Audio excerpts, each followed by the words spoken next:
Amy Slaton from Thousand Pound Sisters just ruined her life. Using drugs, endangering her child, and getting into a fight at the zoo, things have been a total roller coaster for Amy Slaton. They found around 2 ounces of meth and what we believe to be But things just took a shocking twist, because apparently Amy Slaton just escaped going to prison after pleading guilty for possession charges, and instead she's just going to have to pay some fines and go to rehab, which is pissing everyone off, because the Amy Slaton scandal was much worse than you think. From lies and abuse to a history of trauma, everything about her is worrying fans, especially since she endangered her own child. You see, when the police arrested her a few months ago, she was at a safari park and claims that a camel bit her, even though everyone disagrees, including the zookeeper himself. They said it was a alleged camel bite. I looked at their arm.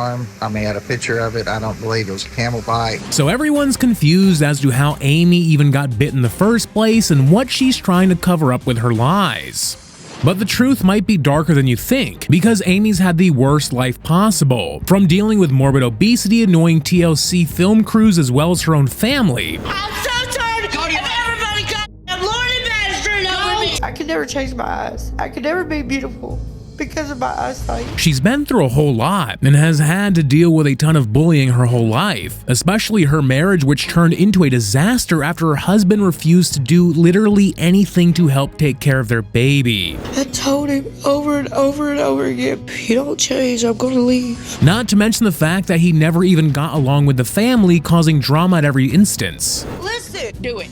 I dare you. The worst part is that when she was doing, Amy was with her new man Brian Scott, who she was confirmed to be dating in a recent episode of their TLC show, and it looks like he's anything but a good influence, which is why fans are annoyed that neither of them were arrested. Amy Slaton Halterman pleaded guilty and entered a plea agreement for 2 charges and the child endangerment charge. The craziest thing is that her kids aren't even being taken away from her, because the court just told her to take parenting classes instead, which a lot of people think is fair, because we all know Amy's not always a bad mom. But with everything finally being resolved for Amy, some haters think she's still going to mess up again and make some rash decisions, because nothing in her life is going as planned, and it's only a matter of time before she crashes out again. But what do you think? Does Amy Slaton deserve a second chance, or is she never going to learn?